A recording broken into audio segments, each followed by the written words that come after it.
Alright guys, and welcome to my Druid leveling guide for Cataclysm Classic. These are the topics that we're going to cover: best heirlooms and enchants, talents and glyphs, prequesting and fastest methods, and lastly, how on earth do you actually play the class.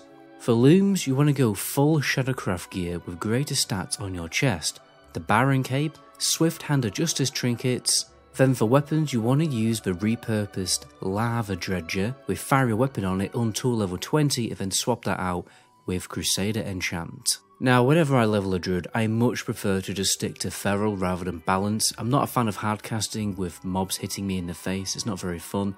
Feral feels way more fun and efficient, especially with the increased movement speed. You also have really decent cleave and bleeds to take on multiple enemies quite easily. Plus you get really fast dungeon queues as a tank and can solo instances. If you're doing pre-questing guys, the best ones to get are definitely the dungeon quests, even the daily heroic ones, but the weekly raid quest won't grant any XP. If you've already done those quests, then what you want to do is just stack a load of dailies from Northrend, from the Sons of Hodor, Ogrim's Hammer, and the Argent Tournament. I've actually made an optimal pre-questing route for all subscribers. Just go to my channel page and check out my subscriber only video.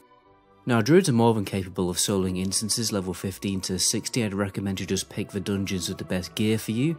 60 to 70 I'd recommend doing Blood Furnace. 70 to 80 you want to do Botanica. But it's always worth doing every single dungeon once, purely for the quests. Now I'd recommend open world leveling 80 to 85 because you will need to get that reputation for pre-raid best in slot gear for raids and shoulder enchants from the Ferazane faction. The fastest route to level up in the open world is provided by the Resid XP add-on. You can find the download link for that in the description.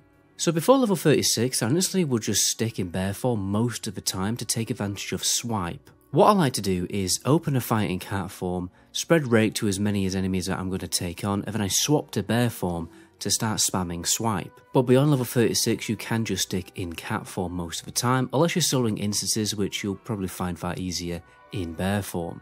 In the higher levels, you basically take out the form switch, you use rake on every single target, and then you finish them off with swipe. It really is that simple, and I like to use my combo points obviously to maintain the Savage Raw buff. Anyway guys, stay tuned for more class leveling guides. I'm going to be doing every single one. My name is Goblin. To the next video. Ciao.